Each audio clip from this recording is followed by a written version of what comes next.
ചേട്ടാ നമസ്കാരം. നമസ്കാരം. ചേട്ടാ, അമേരിക്കയും ഇറാനും തമ്മിലുള്ള യുദ്ധം ഇപ്പോൾ ഇസ്രായേലും ഇറാനും തമ്മിലുള്ള യുദ്ധമായി മാറിയിരിക്കുന്നു. അതായത് ഇസ്രായേൽ ഇതിനകത്ത് പങ്കുചേർന്നിരിക്കും. ആദ്യം ഇസ്രായേൽ ഉണ്ടായിരുന്നു, പിന്നെ ഇസ്രായേൽ പിൻവലിയുന്നത് നമ്മൾ കണ്ടു. പിന്നെ അമേരിക്കയും ഇറാനും തമ്മിലുള്ള യുദ്ധമായി ഇത് മാറി. പിന്നെ ഡൊണാൾഡ് ട്രംപ് ഇസ്രായേലിനെ തെറി പറയുന്ന കാഴ്ചയൊക്കെ നമ്മൾ കണ്ടതാണ്. അതിനുശേഷം ഒരു വെടിനിർത്തൽ ഡൊണാൾഡ് ട്രംപ് തന്നെ പ്രഖ്യാപിച്ചു. ഇറാൻ പല നിർദ്ദേശങ്ങൾ മുന്നിലേക്ക് വെച്ചു. അതിൽ ഇറാന്റെ പ്രൈം ഓപ്ഷൻ എന്ന് പറയുന്നത് ലെബനനിലേക്കുള്ള ആക്രമണം ഇസ്രായേൽ നിർത്തണം എന്നുള്ളതാണ്. ഇസ്രായേൽ അത് നിർത്താൻ തയ്യാറായില്ല. എങ്കിലും ട്രംപ് കരഞ്ഞ് കാല് പിടിച്ച് അത് നിർത്തിച്ചു. പക്ഷേ ട്രംപിന്റെ ഈ സ്വഭാവത്തിന് ട്രംപ് വീണ്ടും നെതന്യാഹുവിനെ തെറി പറഞ്ഞപ്പോൾ വീണ്ടും ലെബനനിലേക്കുള്ള ആക്രമണം നടത്തി അവർ കൂട്ടി. അതിനിടയിൽ ഇന്നലെ നമ്മളൊരു വാർത്ത പുറത്തുവിട്ടിരുന്നു. അതായത് ഇസ്രായേൽ ഇറാനെ വളഞ്ഞുകൊണ്ടിരിക്കുകയാണ് എന്നുള്ളൊരു വാർത്ത പുറത്തുവിട്ടിരുന്നു. ലബനനിലേക്ക് കനത്ത വ്യോമാക്രമണമാണ് കഴിഞ്ഞ ദിവസം ബെയ്റൂട്ടിലടക്കം ഇവർ നടത്തിയത് എന്നുള്ള റിപ്പോർട്ടുകളാണ് ഇപ്പോൾ പുറത്തു വരുന്നത്. അതിനുശേഷം ഇപ്പോൾ ഇറാൻ ഇസ്രായേലിൽ അടിച്ചിരിക്കുന്നു എന്നുള്ള വാർത്തകളും ഇപ്പോൾ പുറത്തു വരുന്നുണ്ട്. അവരുടെ നെവാറ്റീം ടെൽ നോഫ് വ്യോമത്താവളങ്ങൾ ആക്രമിച്ചത്, അതായത് ഇസ്രായേലിനകത്ത് തന്നെ ഇറാൻ ഒരു ആക്രമണം നടത്തിയതായിട്ടാണ് നമുക്ക് മനസ്സിലാക്കാൻ സാധിക്കുന്നത്. അപ്പോൾ ഇസ്രായേലും ഇറാനും വലിയ രീതിയിൽ യുദ്ധമുഖം തുറക്കുകയാണ്. ഇറാന്റെ ഏറ്റവും വലിയ ലക്ഷ്യമെന്ന് പറയുന്നത് അവരുടെ പ്രോക്സികളെ സംരക്ഷിക്കുക എന്നുള്ളതാണ്. അത് ഗസയിലായിരുന്നാലും ശരി, ഹമാസ് ആയിരുന്നാലും ശരി, ഹിസ്ബുള്ള ആയിരുന്നാലും ശരി, യമനിലെ ഹൂത്തികളായിരുന്നാലും ശരി, ഇവരെയൊക്കെ സംരക്ഷിക്കുക എന്നുള്ളതാണ്. അപ്പോൾ ഇവരെ സംരക്ഷിക്കാനുള്ള, ഇവരെയൊക്കെ തീർത്തുകൊണ്ടിരിക്കുന്നത് ഇസ്രായേലാണ്. ഈ ഇസ്രായേൽ ഇവരെ തീർക്കുമ്പോൾ അതിൽ ഇടപെടാതിരിക്കാനായിട്ട് ഇറാനെ എൻഗേജ് ചെയ്ത് നിർത്തുന്നത് അമേരിക്കയാണ്. ഇപ്പം അത് മാറി ഇസ്രായേലിലേക്ക് ഡയറക്റ്റ് ആയിട്ടുള്ള ഒരു ഫൈറ്റ് ഇറാൻ തുറന്നിരിക്കുന്നു. അപ്പൊ ഇത് എന്തൊക്കെ പ്രത്യാഘാതങ്ങളാണ് ഉണ്ടാക്കാൻ പോകുന്നത് എന്നുള്ളതാണ് ആദ്യത്തെ ചോദ്യം. കഴിഞ്ഞ ദിവസം വലിയൊരു പുറത്തുവിട്ടിരുന്നത് നെവാറ്റീം ടെൽ നോഫ് വ്യോമത്താവളങ്ങൾ ഇറാൻ ആക്രമിച്ചു എന്നാണ് ഇറാൻ പറയുന്നത്. പക്ഷേ ഇസ്രായേൽ അത് ഏത് രീതിയിൽ പ്രതികരിച്ചിട്ടുണ്ട് എന്നുകൂടെ ഒന്ന് വ്യക്തമാക്കാമോ?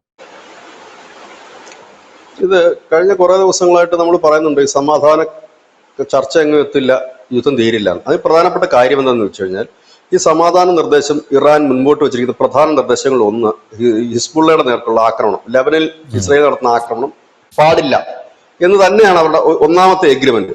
രണ്ടാമത്തേതാണ് അവരുടെ പിടിച്ചു വെച്ചിരിക്കുന്ന സ്വത്തുക്കൾ, മരവിപ്പിച്ച സ്വത്തുക്കൾ വിട്ടുകൊടുക്കണം. അങ്ങനെ താഴോട്ട് ഒരു ഡിമാൻഡ്സ് പോകുന്നു. അപ്പോ ഈ യുദ്ധം തുടങ്ങുന്ന സമയത്ത്, അതിന് തൊട്ട് മുൻപ് തന്നെ അതിന്റെ എല്ലാം ഒരുങ്ങിക്കഴിഞ്ഞപ്പോൾ തന്നെ ഹിസ്ബുള്ളയും ഹൂത്തികളും അടക്കം പറഞ്ഞിരുന്നു, ഞങ്ങൾ ഈ യുദ്ധത്തിൽ പങ്കെടുക്കുന്നില്ല. അതായത് ട്രംപിന്റെ ആദ്യത്തെ ഒരു നിർദ്ദേശമായിരുന്നു, അത് പങ്കെടുക്കരുത്, ഞങ്ങൾ ഒരു ലിമിറ്റഡ് ആയിട്ടുള്ള ആക്രമണം നടത്തുമെന്ന് പറഞ്ഞു. അവർ പങ്കെടുത്തിരുന്നില്ല. അവര് ഇത്രയും നാൾ അതിൽ നിന്ന് ഒതുങ്ങി നിൽക്കുകയായിരുന്നു. അതിനുശേഷമാണ് ഇറാനും അമേരിക്കയും തമ്മിലുള്ള യുദ്ധം കൊടുമ്പിരി കൊള്ളുന്നു. അതിനിടയിൽ തന്നെ ഇസ്രായേല് ലെബനിലേക്ക് വലിയ രീതിയിൽ ആക്രമണം അഴിച്ചുവിടുകയായിരുന്നു. അപ്പോഴേ നമ്മൾ പറഞ്ഞു, കാരണം ഇറാൻ മുൻപോട്ട് വെച്ചിരിക്കുന്ന നിർദ്ദേശങ്ങൾ ഒന്ന് അവിടെ തന്നെ പൊളിഞ്ഞു. അതിനുശേഷം ട്രംപ് ഭയങ്കരമായിട്ട് വയലന്റ് ആയി. തനുഷ് നേരത്തെ പറഞ്ഞില്ലെങ്കിൽ ഈ നെതന്യാഹുവിനെ ട്രംപ് വഴക്ക് പറയുന്ന ഒരു സാഹചര്യമൊക്കെ വന്നു. അതിന് തൊട്ടു പിന്നാലെ നെതന്യാഹു ഒരു 45 days വെടിനിർത്തൽ പ്രഖ്യാപിച്ചു. മിനിഞ്ഞാന്നായിരുന്നു അത് പ്രഖ്യാപിച്ചത്, 45 ദിവസം വെടിനിർത്തൽ. അതിന്റെ ഭാഗമായിട്ട് തെക്കൻ ലെബനിലുള്ള ഹിസ്ബുള്ള സൈനികരെല്ലാം തന്നെ അവിടെ നിന്ന് പിന്മാറണം, ഘട്ടം ഘട്ടമായിട്ട് പിന്മാറണം, ഞങ്ങൾ അതിന് മേൽനോട്ടം വഹിക്കും എന്നൊക്കെ പറഞ്ഞു. ഏകദേശം ഒരു വീണ്ടും പഴയ പോലെ ഒരു സമാധാന ചർച്ചകളിലേക്കൊക്കെ വരും, ഇപ്പൊ തീരും എന്നുള്ള ഒരു സൂചന വന്നു. 45 ദിവസത്തേക്ക് വെടിനിർത്തലാണല്ലോ. പക്ഷെ ഇസ്രായേൽ ഇതിനു മുമ്പ് ഗസയിൽ ഒരു വെടിനിർത്തൽ വന്നിരുന്നു. പക്ഷെ ഇന്നും ആ വെടിവെച്ച് നിലച്ചിട്ടില്ല എന്നുള്ളതാണ് മറ്റൊരു കോമഡി. ഇവിടെ അത് പറയുകയും അത് തൊട്ടു പിന്നാലെ ഇന്നലെ ഹിസ്ബുള്ളയുടെ പ്രധാനപ്പെട്ട ഹെഡ് ഓഫീസ് തകർക്കുകയും ചെയ്തു ഇസ്രായേൽ. ഇത് സ്വാഭാവികമായി തന്നെ ഇറാനെ ചൊടിപ്പിക്കും. കാരണം അവരാദ്യമേ തന്നെ പറഞ്ഞിരുന്നു, നിങ്ങൾ ഞങ്ങളുടെ പ്രോക്സികളെ ആക്രമിക്കരുത്, അവരിതിൽ യുദ്ധത്തിൽ പങ്കെടുക്കുന്നില്ല, നിലവിൽ പങ്കെടുക്കുന്നില്ല, അവർ പങ്കെടുക്കത്തുമില്ല, നിങ്ങൾ അവരെ ആക്രമിക്കരുത് എന്ന് പറഞ്ഞു. പക്ഷെ ഹിസ്ബുള്ളയുടെ ഹെഡ് ഓഫീസ് തകർത്തിരുന്നു. അപ്പൊ സ്വാഭാവികമായി തന്നെ ഇറാന് തിരിച്ചടിക്കാതിരിക്കാൻ കഴിയില്ല, കാരണം അവരുടെ പ്രോക്സിയാണ് ഹിസ്ബുള്ള എന്ന് പറയുന്നത്.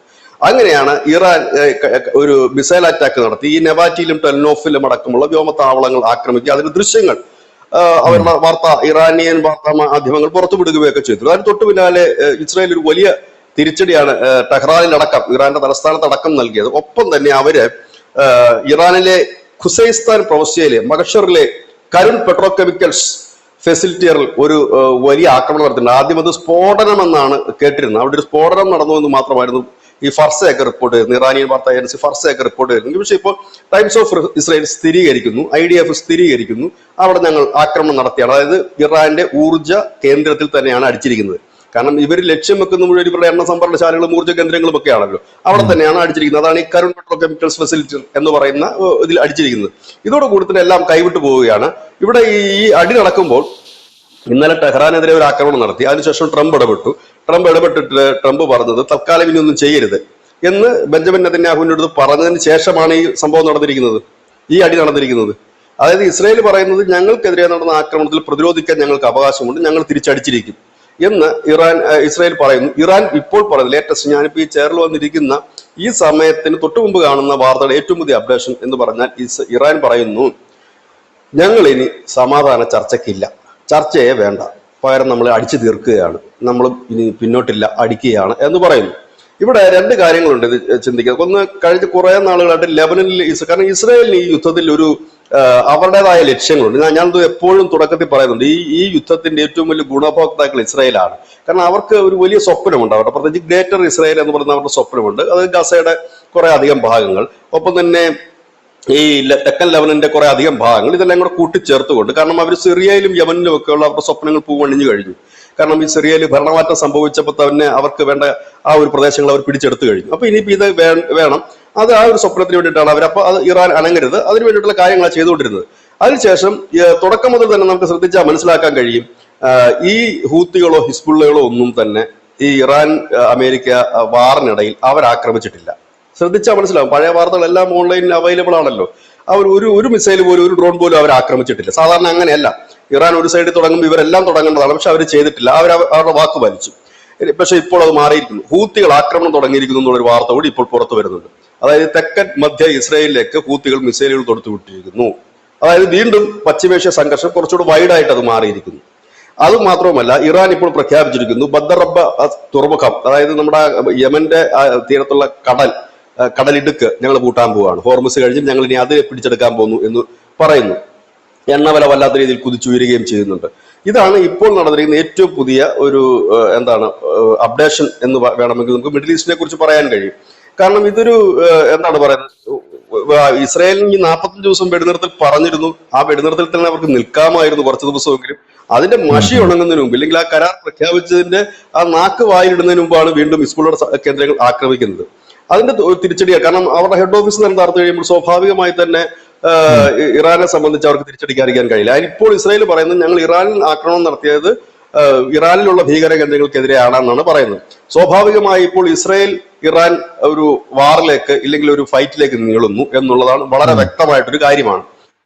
ഇത് ഒരു വലിയ മാറാനുള്ള സാധ്യത കുറവായിരിക്കാം. പക്ഷെ ഇടയ്ക്കിടയ്ക്ക് അങ്ങോട്ടും ഇങ്ങോട്ടും മിസൈലും ഡ്രോണും ഇട്ട് കളിക്കും. ഇതിന്റെ അലയൊലികൾ ഈ മിഡിൽ ഈസ്റ്റിൽ ഉടനീളം ഉണ്ടാകും. GCC രാജ്യങ്ങൾക്ക് നേരെയും ഇറാൻ ഇത്തരത്തിലുള്ള പെരുമാറ്റം ഉണ്ടാകും. ഇപ്പോൾ ട്രംപ് ഇന്നലെ വയലന്റ് ആയിട്ട് ഇറങ്ങിപ്പോവുകയൊക്കെ ചെയ്തു ഒരു മാധ്യമപ്രവർത്തകരുടെ ചോദ്യത്തിന്.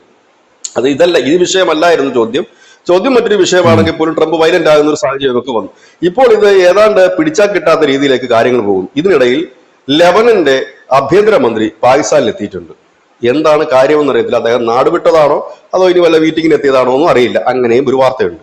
അപ്പൊ ഇതെല്ലാം കൂടെ കൊണ്ട് കുഴഞ്ഞു മറിഞ്ഞ് നിൽക്കുന്ന ഒരു സാഹചര്യമാണ്. ഇപ്പോൾ നടന്ന ഈ ആക്രമണത്തിന് പിന്നിൽ ഇറാന്റെ ഭാഗത്തുനിന്ന് പ്രത്യക്ഷത്തിലുള്ള ഒരു ആക്രമണം ഇസ്രായേലിലേക്ക് ഉണ്ടായിട്ടില്ലെന്ന് പറഞ്ഞാൽ അങ്ങോട്ട് ആക്രമിച്ചതല്ല. ഇവർ ഹിസ്ബുള്ളെ ആക്രമിച്ചു, അവരുടെ ഹെഡ് ഓഫീസ് തകർത്ത് കഴിഞ്ഞപ്പോൾ സ്വാഭാവികമായിട്ട് ഇറാൻ ഇസ്രായേലിനെ ആക്രമിക്കുകയും തുടർന്ന് ഇസ്രായേൽ ഒരു വലിയ തിരിച്ചടി ഇറാന് നൽകുകയുമാണ് ചെയ്തിരിക്കുന്നത്. ഇത് ഏതായാലും കഴിഞ്ഞ ദിവസം നമ്മൾ പറഞ്ഞു, ഇറാനിന് ചുറ്റും അവര് വ്യോമത്താവളങ്ങളും മറ്റുമൊക്കെ ഇസ്രായേൽ തീർത്ത് കാത്തിരിക്കുകയാണ് ഒരു ചാൻസ് വരാൻ വേണ്ടി. പക്ഷെ ഇപ്പോൾ ട്രംപിന്റെ കയ്യിലും ഇതിപ്പോൾ ഉടനെ ഒന്നും നിൽക്കുന്ന ലക്ഷണമില്ല. പക്ഷെ ട്രംപ് വീണ്ടും ആവശ്യപ്പെട്ടിട്ടുണ്ട് ഇസ്രായേലിനോട് നിങ്ങൾ യുദ്ധം അവസാനിപ്പിക്കുന്നു. പക്ഷെ ബെഞ്ചമിൻ നെതന്യാഹു പറയുന്നത് അതിന് തീരെ സാധ്യതയില്ല, ഞങ്ങളെ ആക്രമിച്ചിട്ടുണ്ട്, അത് അപ്പോൾ അതിനർത്ഥം എന്താണ്? ഇറാൻ ഇസ്രായേലിനുള്ളിൽ നടത്തിയ വ്യോമത്താവളത്തിൽ നടത്തിയ ആക്രമണം ഇച്ചിരി കട്ടിക്കുള്ളതായിരുന്നു എന്നുള്ളതല്ല അതിൽ നിന്ന് മനസ്സിലാക്കുന്നത്. ഇപ്പൊ ഇവർ തടഞ്ഞിട്ടുണ്ട്, വലിയ പ്രശ്നമില്ലെന്നുണ്ടെങ്കിൽ നെതന്യാഹു സ്വാഭാവികമായിട്ട് പറയുന്നില്ലേ, ശരി ഇപ്പൊ ഞങ്ങൾ തൽക്കാലം നിർത്തി എന്ന് പറയണ്ടേ? അത് പറയുന്നില്ല. ഞങ്ങൾ അവരെ തീർത്തിട്ടേ ഇനി മാറ്റമുള്ളൂ എന്നാണ് ഇപ്പോൾ പറയുന്നത്. ഏതായാലും വീണ്ടും എണ്ണവില കൂടിയിട്ടുണ്ട്, വീണ്ടും ഊർജ്ജ പ്രതിസന്ധി രൂക്ഷമായിക്കൊണ്ടേയിരിക്കുന്ന ഒരു സാഹചര്യം വരുന്നു. വലിയ പ്രതിസന്ധി ലോകത്തിന് സംഭവിക്കാനുള്ളത് എല്ലാ സാധ്യതകളും നിലനിൽക്കുന്നു എന്ന് തന്നെ നമുക്ക് പറയേണ്ടി വരും. ഏതായാലും മിഡിൽ ഈസ്റ്റിനെ സംബന്ധിച്ച് ഇപ്പോൾ നമുക്ക് ഇതുവരെയുള്ള അപ്ഡേഷൻസ്, ഇപ്പൊ നമ്മൾ ഈ വാർത്ത എടുക്കുന്ന സമയം 12:40 ഇന്ത്യൻ സമയം, അതുവരെയുള്ള അപ്ഡേഷൻസ് ആണ് നമ്മൾ പറഞ്ഞത്. ഇതാണ് ഏറ്റവും പുതിയ. വീണ്ടും അത് യുദ്ധത്തിലേക്ക് തന്നെ പോകും. കാരണം ഇറാനും പറഞ്ഞു ചർച്ചയ്ക്കൊന്നുമില്ല. കാരണം ചർച്ചയ്ക്ക് പോകാൻ കഴിയില്ല. കാരണം അവരാദ്യം മുൻപോട്ട് വെച്ച ഡിമാൻഡുകൾ ഒന്നായിരുന്നത് ഈ ഹിസ്ബുള്ളയെടുത്തും ഹൂത്തികളിൽ നേർക്ക് നിങ്ങൾ ആക്രമിക്കരുത്, ഞങ്ങളുടെ പ്രോക്സികളെ നിങ്ങളെ വെറുതെ വിടണം, ചെയ്യരുത്, ഒരു തീരുമാനം ഉണ്ടാകുന്നവരെ. അപ്പം നമ്മൾ കരുതിയത് 3-4 ദിവസം മുമ്പ് ഇവർ വെടിനിർത്തലുകൂടെ പ്രഖ്യാപിച്ചപ്പോൾ നമ്മൾ കരുതി ഏതായാലും ഇസ്രായേൽ വെടിനിർത്തൽ പ്രഖ്യാപിച്ചല്ലോ, അപ്പൊ സ്വാഭാവികമായി തന്നെ ഇനി ഒരു തിരിച്ചു നടപ്പുണ്ടാകും, ഒരു സമാധാനം ഉണ്ടാകും. പക്ഷെ അതെല്ലാം കുളവായിരിക്കുന്നു. പശ്ചിമേഷ്യ വീണ്ടും യുദ്ധത്തിലേക്ക് നീങ്ങുന്നു എന്ന് തന്നെയാണ് നമുക്ക് മനസ്സിലാക്കാൻ പറ്റുന്നത്.